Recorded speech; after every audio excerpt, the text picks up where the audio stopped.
rompieron una losa para el nuevo ascensor, me hizo el comentario, yo vi el hueco de 2 losas rotas.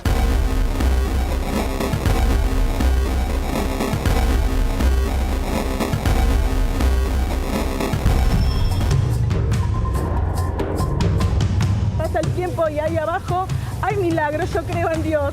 Yo quiero a mi flaco vivo, yo quiero a mi hijo vivo.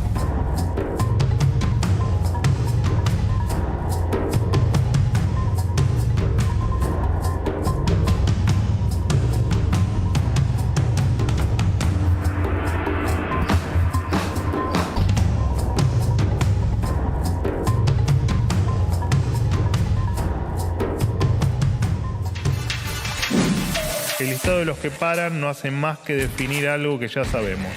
Paran los privilegiados. Esos son los que paran esta semana. Los que pueden darse el lujo de parar. Porque los argentinos de bien, los argentinos de trabajo, los argentinos que queremos vivir en un país mejor, no tenemos esa posibilidad y además no queremos parar.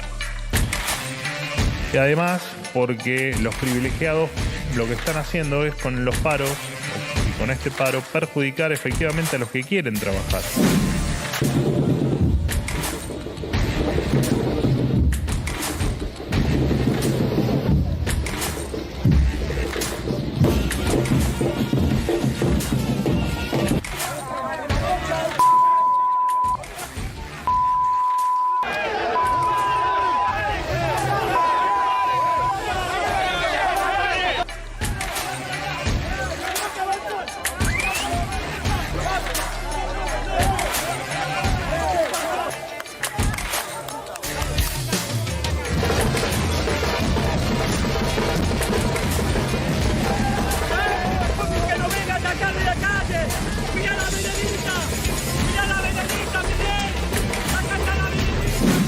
Entonces, ¿qué tipo de inversiones vamos a conseguir? El tipo de inversiones que podemos llegar a conseguir en una privatización es algún oportunista, ¿sí? Algún oportunista que venga a beneficiarse de los activos que tiene la compañía. ¿Cómo vamos a preservar ese patrimonio? ¿Sí? Porque puede venir un oportunista que tome como garantía esos activos, se endeude, consiga plata, después defaultee la deuda, se lleve la plata y desaparezca. ¿Qué es lo que hizo Marsans?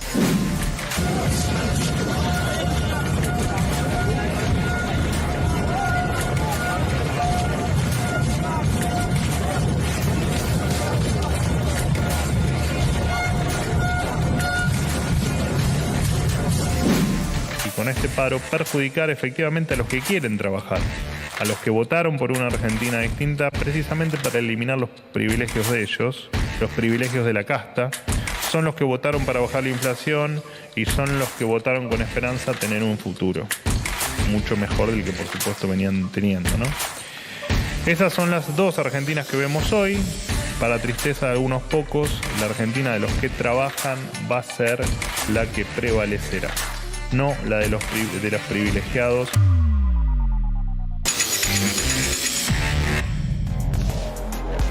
Muy buenas noches a todos, bienvenidos a la noche de 24, bienvenidos a MMC. Ya vamos a comentar, se calienta el escenario gremial, hay paro general de transporte en el día de mañana, el jueves paro de colectivos urbanos, vamos a ver qué está pasando con eso.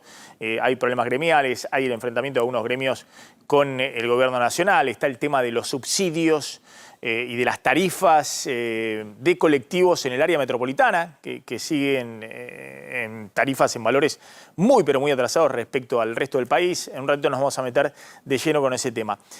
El gobierno está festejando un octubre en el cual el gobierno de Javier Milei logró alinear la economía, la política y la encuesta, es decir, la opinión pública. La economía, venimos contando, aparecieron los dólares que le faltaban a este esquema de política económica. El gobierno tenía el ancla fiscal, el ajuste fiscal como la prioridad absoluta, cero emisión monetaria, pero no aparecían los dólares en el Banco Central y eso mantenía elevado el riesgo país. El blanqueo, que ha sido un éxito rotundo, más de 13.000 millones de dólares ingresando, depositados en los bancos, está generando un círculo virtuoso, es decir, está generando una euforia desde el punto de vista financiero. Esos dólares depositados en los bancos se están manteniendo en los bancos, incluso está subiendo fuerte, está abierto el blanqueo hasta ahora, hasta fin de mes. El último dato que tenemos de la semana pasada, 24 de octubre, 340 millones de dólares de depósitos en un día. Eso está generando que los bancos empiecen a prestar a los exportadores prefinanciación de exportaciones. Parte de eso lo compra el Banco Central, se venden los dólares, le dan los pesos a los exportadores, el Banco Central acumula reservas. En octubre lleva 1.300 millones de dólares acumulados el Banco Central. Es el máximo registro en los últimos 15 años, del 2009, que el Banco Central en un octubre no compraba dólares, porque era un mes tradicional donde el Banco Central vendía dólares, no compraba dólares. Entonces empiezan a aparecer los dólares en la reserva del Banco Central, sumado al ancla del ajuste fiscal, baja el riesgo país. Hay empresas que están saliendo a colocar deuda, obligaciones negociables en dólares. Eso genera un ingreso de dólares adicionales. Es decir, empiezan a ingresar los dólares que le faltaban a esta economía y el gobierno festeja que puede seguir con su esquema cambiario de mantener los dólares totalmente maniatados. Es decir, el cepo, el crawling peg el 2% mensual o incluso ir desacelerándolo para que la inflación vaya para abajo. Y hoy los dólares financieros bien por debajo de los 1.200 pesos, el dólar contado con liquidación 1.150 pesos, el dólar blue por debajo de los 1.200 pesos. Bueno, el esquema que el gobierno está imaginando sin duda hasta fin de año y muy probablemente durante buena parte del año que viene, para llegar bien posicionado a las elecciones de octubre del año que viene. La política, ahora va a contar Javier Calvo, el gobierno jugando en la política con la división del PRO, el radicalismo y el propio peronismo, poniendo fichas en todos lados. Hoy salió el dictamen de la privatización de Aerolíneas Argentinas con el apoyo de sectores del peronismo no kirchnerista y del radicalismo.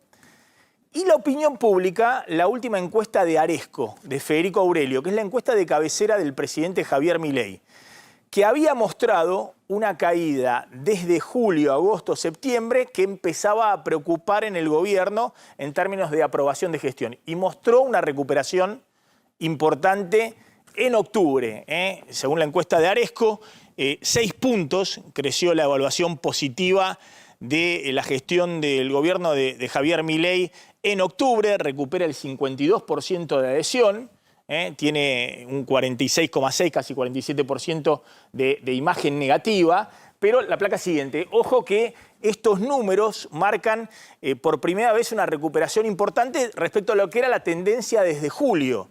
Fíjense, en junio el gobierno tenía 55% de imagen negativa de aprobación y 42,9% de negativa.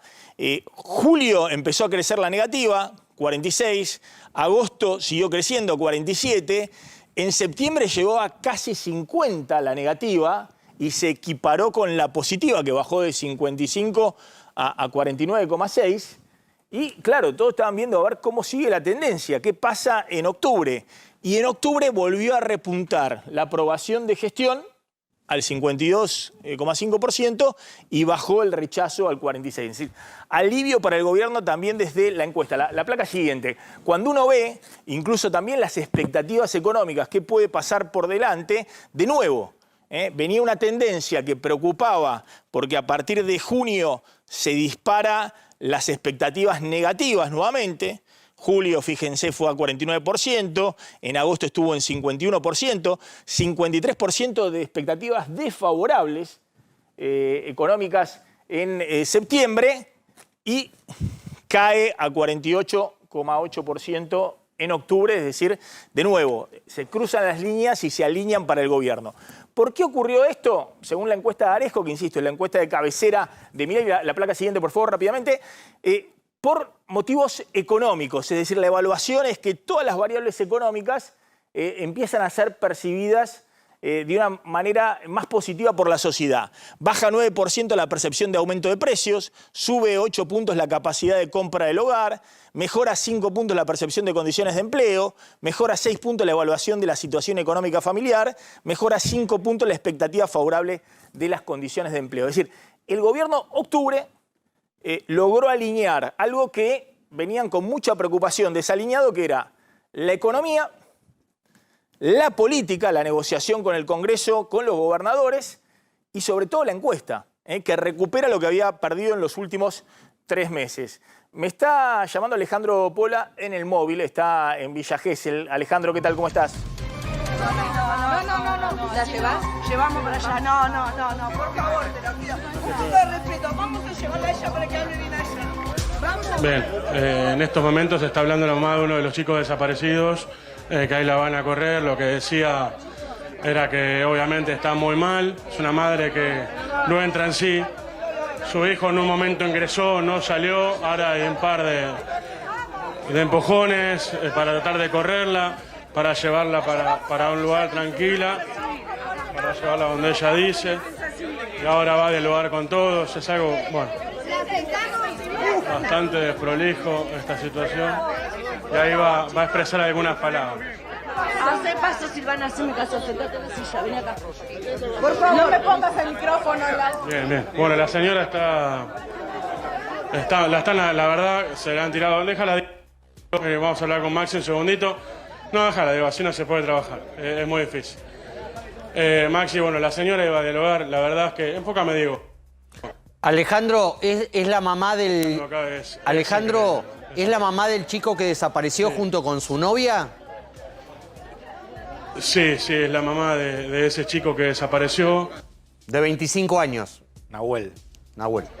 Así es, que no entra en... Actualicemos un poquito la situación desde acá, Martín. Sí, a ver, hoy a la madrugada, cerca de las 12:30, se derrumbó el Hotel Dubrovnik en la ciudad de Villa Gesell. Cayeron los 10 pisos. Todo aparentemente tiene que ver con una reforma que se estaba haciendo en el hotel. Concretamente lo que se está tratando de determinar es si esto tiene que ver con la creación de un nuevo ascensor o la ampliación del ascensor que ya estaba. A ver, ahí lo tenemos a Alejandro Pueblas de nuevo. Alejandro. Sí, ahí está dialogando esta madre, a ver qué puede decir. La escuchamos, Maxi.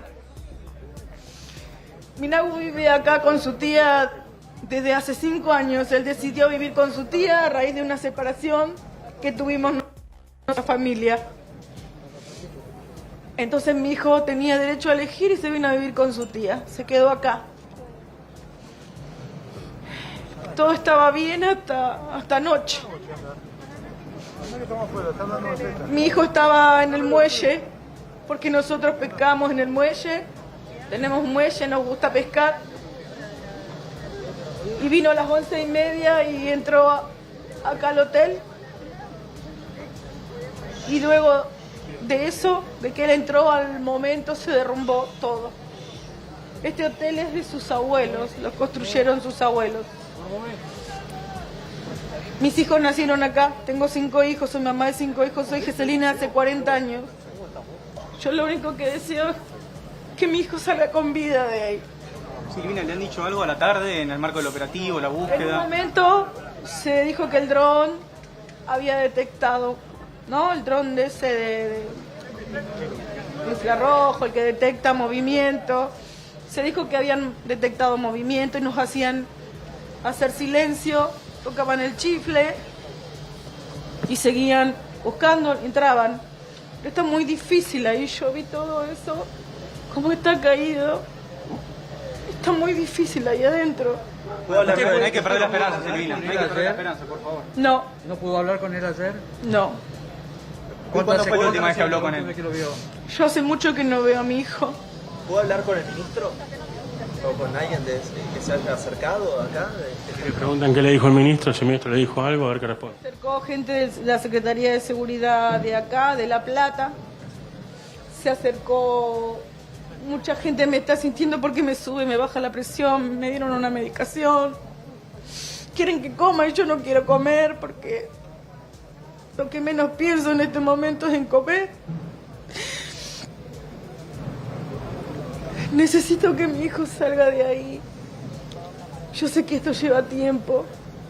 Como me dijeron, no iba a tardar. Yo sé que cada vez que tarda, todo es más difícil. Pero no pierdo la fe. No voy a perder la fe hasta el último momento y me voy a quedar acá desde anoche, que estoy acá desde la 1 de la mañana, 1:30, vine corriendo por la avenida Treaba hasta acá. ¿Dónde está parando? ¿Necesita ayuda, alguna colaboración, algo? Yo estoy en una casa, en mi casa donde estoy alquilando. ¿Cómo es Nahuel? Nahuel es un hijo muy bueno. Él terminó el colegio acá, la primaria en el San Patricio, la secundaria en el San Patricio y estudió cocina en la UADE porque le gustaba cocinar. Trabajó en las cortaderas acá. Trabajaba en la cortadera. Él va a trabajar aquí. Alejandro. Esa era la planificación. ¿Me escuchás? Sí, Maxi. Sí, escuchábamos. Hacemos un Maxi. resumen de la situación en este momento y los trabajos de búsqueda, quién está actuando. Sí, Maxi, mira, en este momento están actuando prácticamente todas las fuerzas, más bomberos voluntarios, las fuerzas de Villa Gesell, de los partidos también aledaños, Mar del Plata, se ha unido Pinamar y demás bomberos voluntarios también de diferentes localidades. Recién estaba el ministro de Seguridad de la provincia de Buenos Aires, que también es quien se había acercado aquí horas antes a saber qué sucedía, sobre todo con el tema legal, Maxi. Recordemos que hay 2 aprendidos, 2 personas que no saben cómo salieron.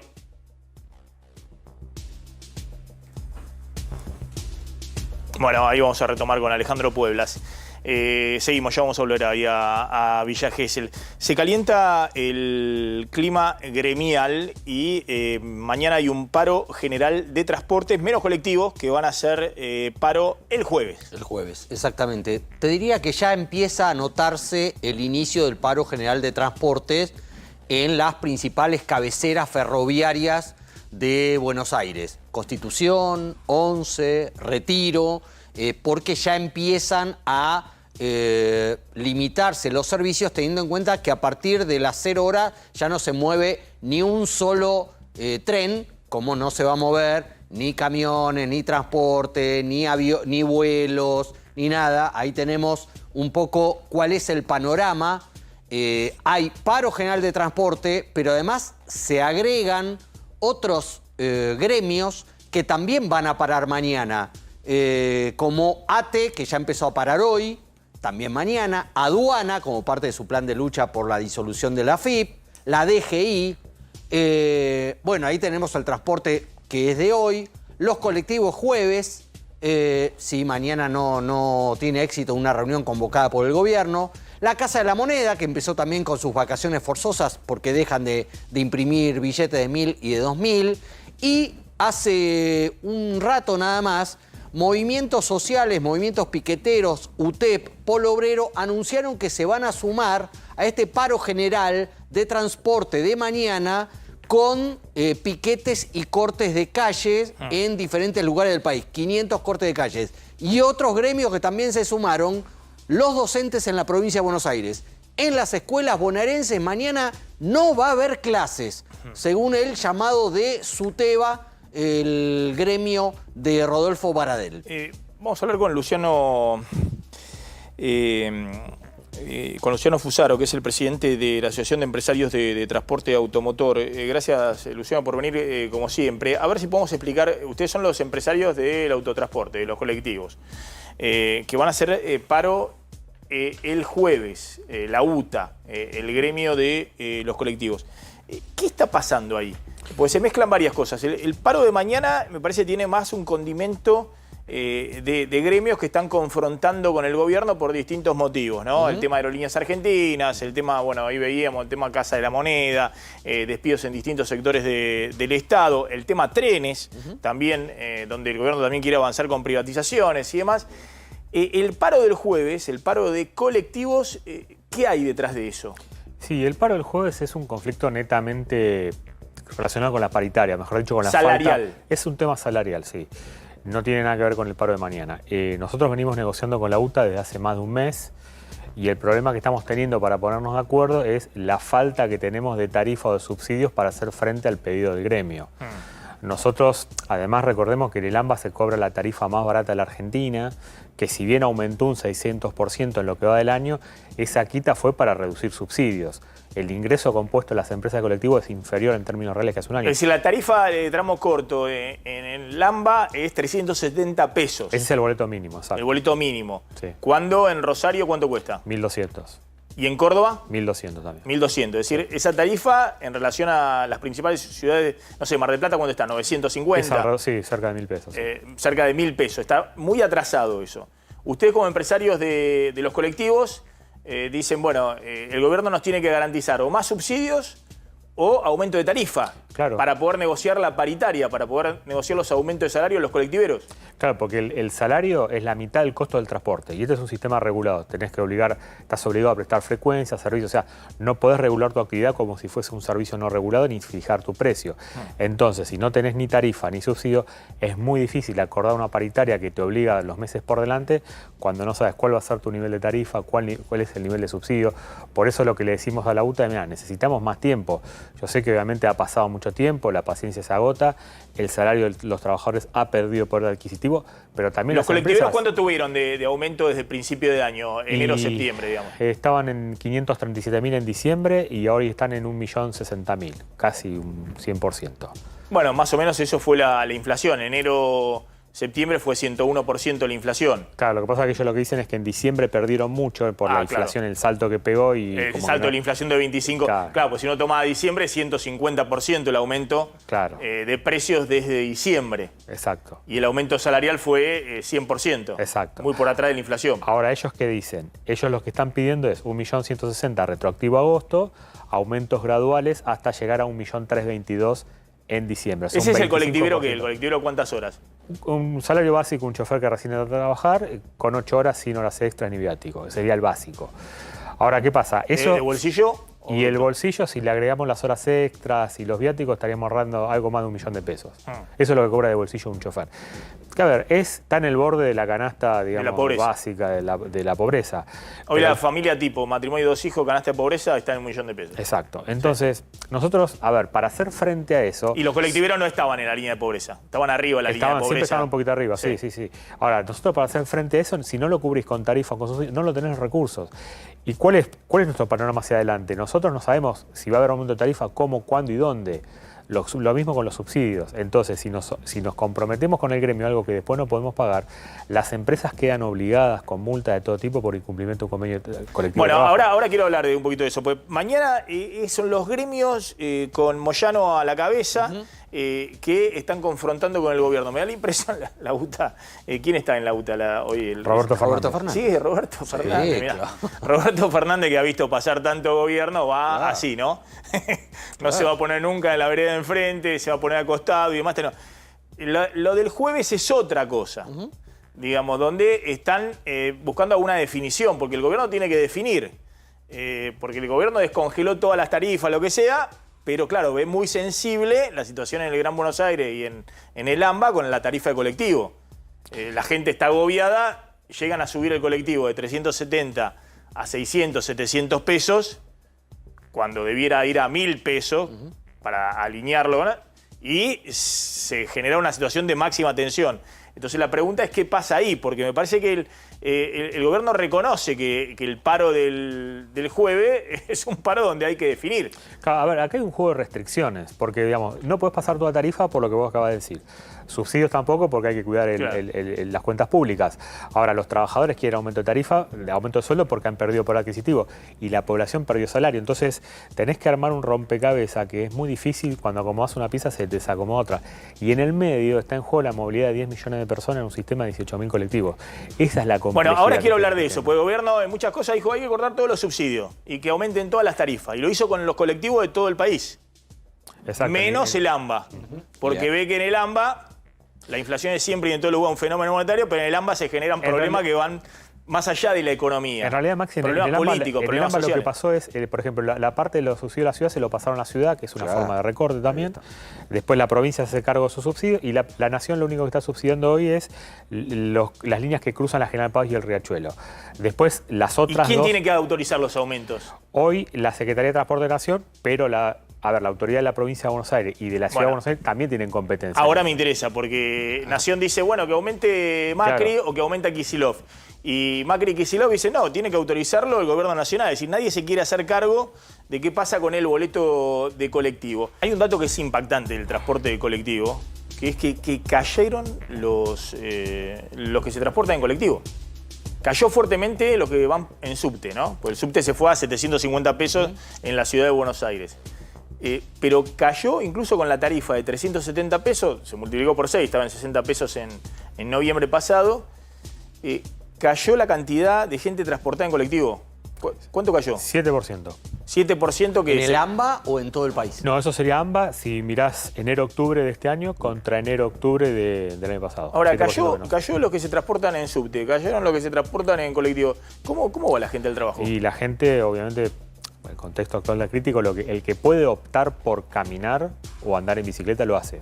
Distancias cortas. De hecho, uno camina por la zona de Once, por la zona de los grandes núcleos urbanos, de los grandes nodos de transporte, donde se acercaban con otros medios, que se podía tomar un colectivo para hacer 10 cuadras, esa persona está caminando. Porque vos pensás que la caída del subte no se trasladó al colectivo. Vos tenés menos en subte y menos en colectivo. Menos en subte y menos en colectivo. Trenes. Es decir, aquel se tomaba, no sé, 2 o 3 colectivos y trata de ahorrarse un colectivo. Sí. Ahora, o el que hacía combinación, colectivo, subte, algún medio de transporte trata de ahorrarse. Sí. Esa es la caída de transporte. ¿Cuándo había pasado caída de transporte colectivo? Es la caída más grande en estos 10 años, quitando el efecto pandemia, donde hay una caída mayor. Pero sacando los años de pandemia está la mayor caída. La mayor caída en las Por lo últimas... menos desde el 2013, que tenés los datos subes completo, mirando la serie de 10 años. Es impresionante, ese es un dato de la crisis. Si lo mirás en un lapso, en una serie más larga, en 10 años el AMBA perdió 20% de los pasajeros transportados, cuando en el mismo periodo, si vos mirás entre censo y censo, la población aumentó un 11%. O sea, tenemos más habitantes, 1,5 millones más de habitantes en el AMBA, pero 20% menos de pasajeros en los colectivos. Lo cual no tiene sentido porque no es que han habido sustitutos para explicar esa caída. Eso tiene que ver con actividad económica y también del deterioro de los servicios. Sobre esto, en el conurbano bonaerense siempre hubo como medios alternativos de transporte ilegales, en su momento los 050, esos remises que transportaban. ¿Eso aumentó ahora también? Sí, aumentó. Igual aumentó, ahí existe. Hubo otros años, como ejemplo en 2001, donde fue mucho mayor el efecto. Hoy la barrera de entrada o la protección que tiene el sistema frente a casos como ese es que la tarifa sigue siendo muy baja. 370 pesos para transportar sigue siendo una tarifa. Ahora, si estuviésemos en tarifas más altas, ese fenómeno sería muchísimo más visible. Sí. Calvo. Fusaro, mañana hay una reunión entre los empresarios y el gremio, ¿es correcto? ¿En la Secretaría de Trabajo? No, mañana tenemos una audiencia en UTA, perdón, una audiencia con UTA en Secretaría de Trabajo. En la Secretaría de Trabajo, correcto. Es la última audiencia como para ver si se puede generar algún tipo de acuerdo para evitar el conflicto del jueves. ¿Y qué evitaría el conflicto? Y la UTA lo que quiere es que le hagamos un ofrecimiento. Bueno, la UTA pidió de agosto a diciembre una escala nueva. Lo que nosotros decidimos es no tenemos tarifa, no tenemos subsidio, bueno, al menos información para saber con qué recursos contamos, planificar algo, darnos vuelta y hacerle un ofrecimiento. Pasando en limpio, el jueves hay paro colectivo, no se dictó conciliación obligatoria. La conciliación obligatoria duró todo octubre. Se terminó el 28 y no se podía. O sea que ustedes ven que el jueves efectivamente no va a haber colectivos. Y las chances son altas. ¿Y mañana va a haber colectivos normal? Mañana paro general del transporte, porque hay algunas empresas de colectivos donde es muy fuerte la presencia del sector moyanista de la UTA. Sí. A ver, desde el lado de las empresas, obviamente los coches van a estar siempre, todas las empresas. Ahora, después, si hay alguna cuestión gremial entre las bases, puede haber algún ruido. La verdad que ahí desconozco. Eso probablemente se note más el jueves. Que haya también alguna tensión de internas gremiales sí. de los que trabajan y los que no trabajan. Fusaro, gracias, como siempre, gracias, muy amable. Fíjense lo que pasó hoy en la Comisión de Diputados, donde se trató el dictamen para la privatización de aerolíneas. Entonces, ¿qué tipo de inversiones vamos a conseguir?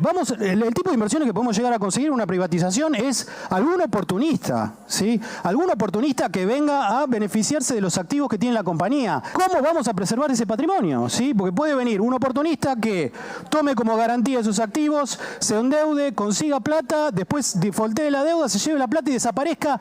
¿Qué es lo que hizo Marsans? Que hablaba ahí en la comisión, hablaron distintos, ¿no? Economistas, distintos sectores. Este era Seriani, el expresidente de Aerolíneas en el gobierno de Alberto Fernández. Exactamente, defendiendo que se mantenga dentro del Estado, yendo contra la privatización. Pero, bueno, No resultó. Salió el dictamen tal con como apoyo quería de el gobierno. legisladores de...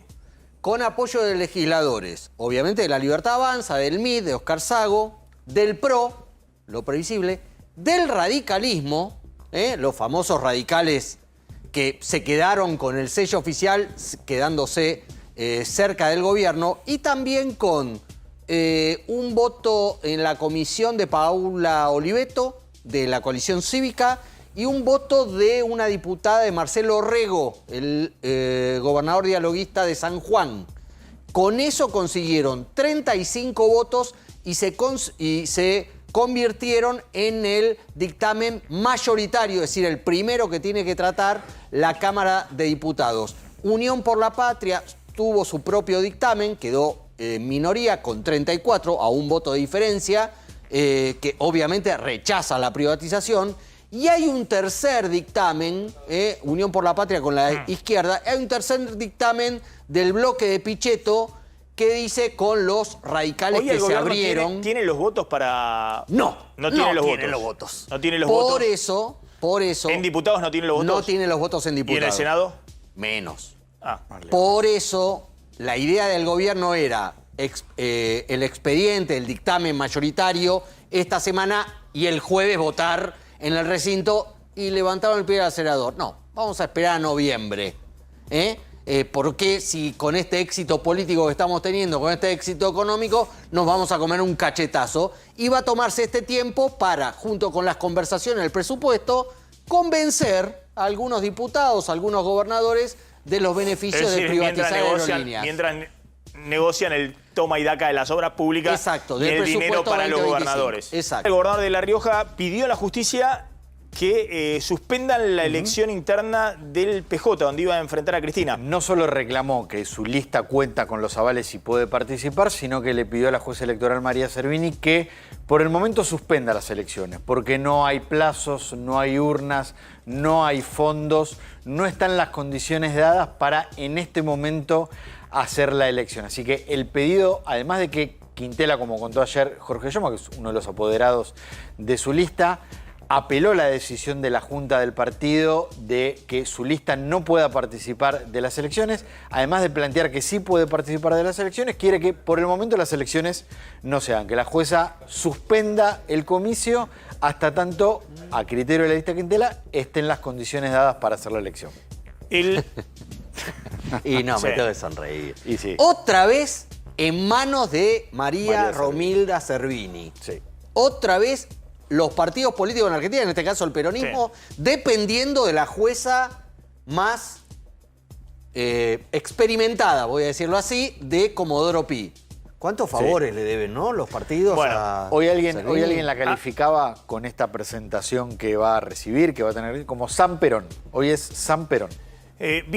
Macri se reunió con diputados del bloque del PRO. Sí, lo fue a ver. Mirá que para moverlo a Macri cuesta. ¿Qué está buscando Macri? ¿Está buscando ver cómo Milei no se lo lleva puesto? Cómo Básicamente Milei no eso. se lo lleva puesto y cómo Bullrich no se lo lleva puesto. Ahí tenemos una imagen de la reunión de bloque, hace un ratito, terminó nomás, y cómo Bullrich no se lo lleva puesto. Porque está difícil a veces con algunos diputados del PRO bullrichistas, Damián Arabia, entre otros, que tienen una postura mucho todavía más cercana al gobierno que la que mantiene Macri, aunque en los últimos días mejoró.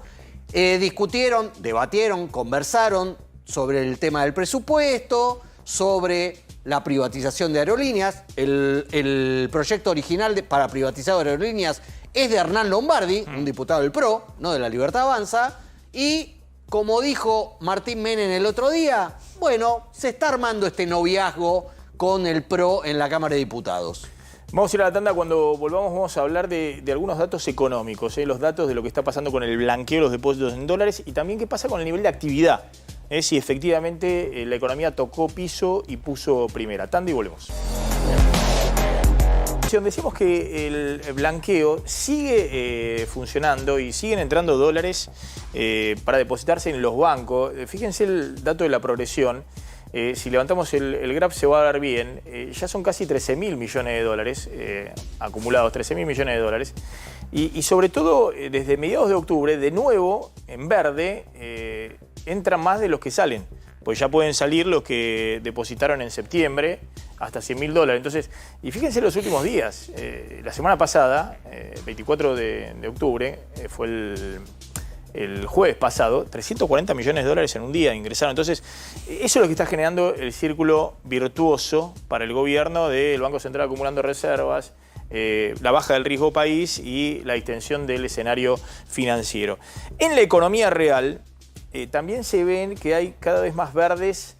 Si uno mira, no la comparación con el año pasado, que sigue estando la economía hundida, están los indicadores sobre todo de comercio, de industria, de construcción, están todavía 20% en algunos casos abajo respecto a igual periodo del año pasado, sobre todo en el caso de la construcción. Pero cuando uno compara respecto al último trimestre desestacionalizado, bueno, empieza a haber más verdes que rojos. Es decir, que la economía empieza a recuperarse, empieza a poner primera desde un piso. ¿Qué es lo que ocurre siempre en la economía argentina cuando estabilizás, cuando bajás la inflación, cuando anclás el dólar? La economía en algún momento rebota. Y el desafío que hay por delante, venimos diciéndolo, fíjense la placa siguiente, que muestra el EMAE, el estimador mensual de actividad económica, es decir, que es la medición del PBI, pongámoslo así, mensual por parte del INDEC, muestra, fíjense ahí arriba, acá, ahí que ya está rebotando desde el piso. El desafío es que la economía salga de ese callejón de piso y techo de estancamiento de los últimos 15 años. Que desde 2011 la economía está en más o menos los mismos niveles de actividad. Va al techo, va al piso, rebota, hace un serrucho permanente. Ahora estamos en el piso, va a rebotar el año que viene, 5% de crecimiento muy probablemente, va a ir al piso y la pregunta es si puede pasar de largo o no. Y para eso, bueno, hay que ver si el año que viene se consolida la baja de la inflación, la estabilización y que ingresen dólares a esta economía para ponerle combustible al crecimiento y salir de este callejón del estancamiento de los últimos 15 años. Dato de la justicia y las universidades, Martín Angulo. Porque el conflicto entre el gobierno de Milei y las universidades nacionales se judicializó. Las universidades quieren que la justicia diga si la decisión del gobierno de que sean auditadas por la SIGEN es la que corresponde o no. Las universidades entienden que no, que por ley es la Auditoría General de la Nación. Y por eso iniciaron una causa judicial. Causa que hoy tuvo una novedad importante y es que el juez a cargo del expediente le envió un oficio al Gobierno Nacional para que respondan la demanda, para que concretamente expliquen por qué el gobierno entiende que la SIGEN sí es el ente que corresponde que audite a las universidades nacionales. En la ley de amparo, en la ley que rige esta causa, hay un apartado que dice que el gobierno tiene que contestar la demanda cuando se presenta y este es el paso que dio el juez. Cuando el gobierno conteste, el magistrado va a quedar en condiciones de resolver quién tiene razón. Si el gobierno y por lo tanto avala que la SIGEN audite a las universidades nacionales o como si plantean las universidades que la SIGEN no puede auditarla y que ese trabajo le corresponde a la Auditoría General de la Nación. Atención, Cristina volvió a tuitear con el tema Aguache en este caso. En este caso, otra vez poniendo el foco siempre en Milei, ¿no? Venimos contando de hace varios días, ¿no? Esta puja entre ellos dos, se suben los dos al ring. Bueno, ahora no le habla directamente al presidente, pero justamente hace un largo posteo. Cristina desde Twitter, ¿no? Ella, y bueno, en una época eran los actos, y bueno, ¿no? nacional, la movilización y demás, ahora es más fácil Twitter. Es más fácil los posteos. Y plantea básicamente que el presidente tuvo que duplicar la asignación universal por hijo ante el desastre que está provocando. Efectivamente, tiene razón la expresidenta respecto a que pocas cosas deben estar incluso por encima de la inflación, como el aumento claro. a la AUH. El gobierno reforzó muy fuerte en términos reales con el aumento del 100% por fuera de los aumentos que correspondían a la AUH que estaba atada con la movilidad previsional. Sí, señor. En enero provocó un aumento del 100% cuando los jubilados en enero le dieron 0 y eso genera que uno tenga todavía la AUH en términos reales más alta de los últimos 5 años. Es decir, durante todo el gobierno de Alberto Fernández nunca hubo una AUH en términos términos reales de poder de compra más alta que la que tuvo en el inicio del gobierno de Javier Milei. Fue una estrategia muy inteligente por parte del gobierno para aplicar un ajuste brutal, pero proteger, digamos, con una medida aparte que es directa, que no tiene intermediarios y demás, a los sectores más carenciados. Y lo mismo hizo con la tarjeta alimentaria. Exacto. Es decir, un refuerzo muy, muy importante. ¿Cristina elogió eso? No, lo hizo a su manera, no lo elogió. Lo que dijo es, lo hizo, no le pudo pasar la motosierra y lo hizo por el desastre que está provocando.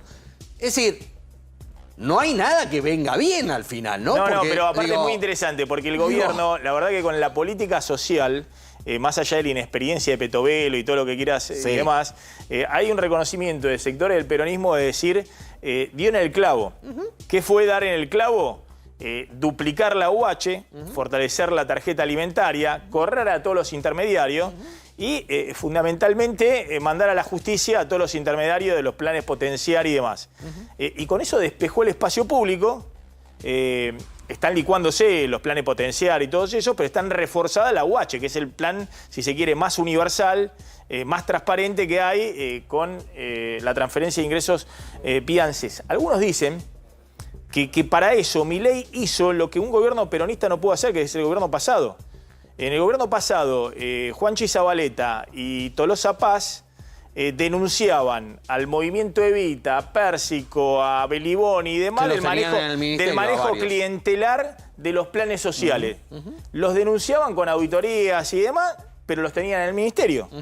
A Pérsico, ¿no? A Beliboni lo tenían en la calle. Sí, al movimiento pero, Evita. claro, y tenían un despelote terrible y no tenían autoridad para sacar a los intermediarios que denunciaban todo tipo de irregularidades. Bueno, eso hizo Milei con alguien que no tiene ninguna experiencia, como es Petovelo. Totalmente. Y por otro lado, reforzó, para que eso no se genere una tensión social mayor, reforzó que eran monedas el tema en términos del presupuesto nacional, la UH. De hecho, la UH el año pasado se siguió licuando junto con las jubilaciones. Y no cubría la canasta alimentaria básica. Exactamente. Entonces, la verdad que es sorprendente, porque ahí es donde muchos empiezan a pensar si en el gobierno pasado, más allá de las internas y demás, no había también ineptitud, digamos, de no saber cómo manejar el tema social, digamos, una situación muy, muy grave que se generó a partir de que la inflación se te aceleró a más del 200% anual. Exactamente. Pero, lejos de elogiarlo, critica como que Cristina lo que plantea es, lo hacen para de alguna manera ocultar el desastre que están haciendo con la política económica. Me escribe el secretario del gremio de la aduana, me hace una aclaración. Hay conciliación obligatoria decretada hoy, se suspenden las medidas de fuerza en la aduana, es decir, mañana la aduana va a estar funcionando normalmente. Porque ellos tenían una medida de fuerza, un paro de lunes, martes, miércoles, de 3 exactamente. días. Eso se levanta por un periodo de 15 días, conciliación obligatoria,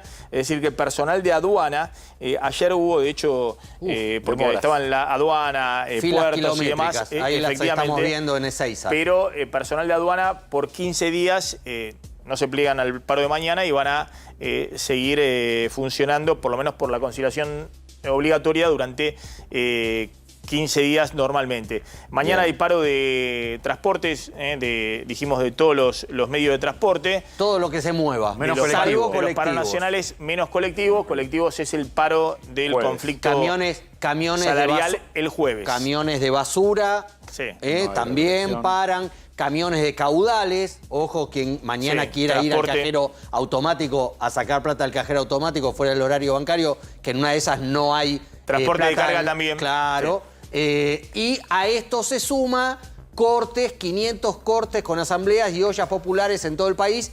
Una de ellas es en el Obelisco. Vamos a ver. Vamos a ver mañana. Va a ser un día movido. Si liderado esto por los gremios del transporte y Moyano a la cabeza. Con Moyano a la cabeza. Moyano Pablo. Pablo Moyano, que además después de esto pide que la CGT convoque a un paro general. Lo veo complicado por parte de algunos gremios de la CGT. Dame una línea final respecto a Karina Milei jugando fuerte en la ciudad de Buenos Aires, poniendo al borde de un ataque de nervio a los primos Macri. Exactamente, porque anoche, lo mostramos ayer en nuestra emisión, se lanzaba la Carlos Menem, una agrupación juvenil libertaria en la ciudad de Buenos Aires. ¿Auspiciada por quién? Por Karina Milei. Y por quien está ahí, el más desconocido de todas esas imágenes, que es Sebastián Pareja, su armador en la provincia de Buenos Aires y también ahora en la ciudad de Buenos Aires. El peronista que los introduce. Un ex-peronista. Bueno, no, ex-peronistas no hay. Hay peronistas nada Está más. bien. Después, peronistas son todos, diría el general. Bueno, que es el que está armando no solo la Carlos Menem, sino también otras agrupaciones que van a surgir de repente en la ciudad de Buenos Aires. Es decir, no solamente arma en la provincia de Buenos Aires, no solamente arma en la provincia de Buenos Aires, sino también en la ciudad de Buenos Aires. Y porque con el armador que había en la ciudad de Buenos Aires está todo mal. Que es Ramiro Marra. Ah, mira vos. Está fuera. Y el desafío es al PRO, digamos. Y el desafío es al PRO para competirle al PRO en la ciudad de Buenos Aires. Nada de fusión, nada de compartir lista, nada. En la ciudad de Buenos Aires, cara contra cara. Y hay elección de senador. En la ciudad de Buenos Aires. En la ciudad de Buenos Aires. Claro, totalmente. Gracias, colegas. Nos estamos retirando. Se quedan con Pablo Caruso y equipo. Nos reencontramos mañana a 20 horas como siempre. Chau, pasen bien.